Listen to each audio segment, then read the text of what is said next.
Hey everyone, Simon here. Today I'm going to show you how to create a DVD video with a fully custom menu on macOS and Windows 11.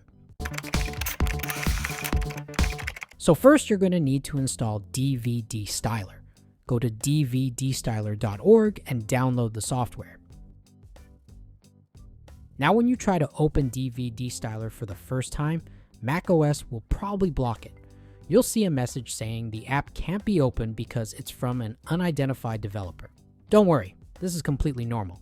To fix this, go into System Settings, then Privacy and Security.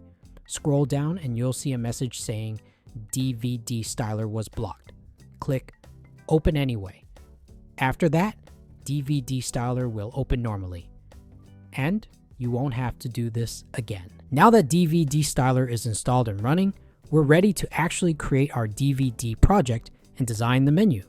In the next step, I'll show you how to set up your project settings and start building your custom DVD menu.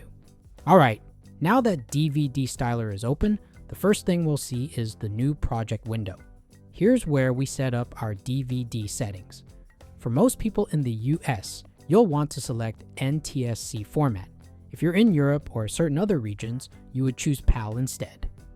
Next, choose your aspect ratio, typically 16:9 if your video is widescreen. You can also leave the audio format at AC3 unless you have a specific reason to change it. Then click OK. So there are a few basic menu templates to start with. You can pick one if you want something quick and simple, or you can choose no template if you want full control and design everything from scratch. Now we're going to set the menu background. I'll be using a background image that I have saved on my computer. Just drag your image right onto the menu canvas. Now let's add a title text layer to the menu. Right-click on an empty space on your background image. Go ahead and click on Text. Type in your DVD title. This could be something like My DVD or whatever fits your project. If you want to adjust the appearance, right-click on the text layer and open the Properties panel. From here, you can change the font, size, alignment, and color. You can also adjust things like outline, background color, and fill colors. Take a moment to center the title properly and make sure it stands out clearly from the background. Next, I'm adding the main action button. Drag a button style you like, double-click the text, and rename it. And right under it, we'll add Select Scene.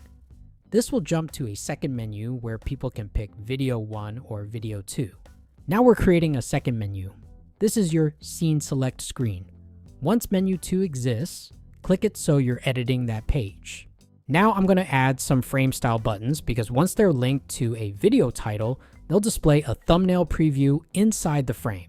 Under each thumbnail, I add a text label for each video. And then we add a back button so you can return to the main menu. Now drag in your video files. If dvdstyler detects PAL video, you'll get a prompt asking if you want to switch the whole DVD to PAL. Choose based on your region and where the disc will be played. Now the important part, linking. Click the first video thumbnail frame, open Properties, and set its action to jump to Title 1. Repeat for the second and set it to Title 2. Make sure to keep doing this for all the videos that will be on your DVD. Now the menu button should link to Menu 1 and the Select Scene button should link to Menu 2. You can also add a Play All Videos button. This button will play the disc from start to finish. It's easy to configure the button linking. Select Start Title 1. Then when it ends, automatically jump to Title 2. And when Title 2 ends, return to the menu. Before you burn anything, you can test the DVD image in VLC, so make sure you install the VLC media player on your computer.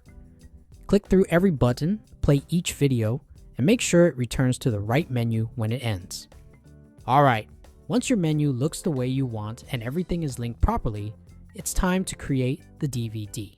Click the burn icon at the top. You'll now see a few options. Select your DVD drive and insert your blank DVD-R or DVD-RW. You can also change the burn speed. I usually select 4x for my burn speed. Click Start and dvdstyler will begin encoding your video and building the DVD structure. This part takes some time because it's converting your video into proper DVD format. Depending on your computer speed and video length, this can take a while. Once it finishes, your disc is ready and you can now play on a DVD player. And that's it. That's how you create a DVD with a custom menu on macOS and Windows using dvdstyler. If this tutorial helped you, give it a thumbs up and consider subscribing for more tech tutorials. Thanks for watching, and feel free to check out my other tutorials.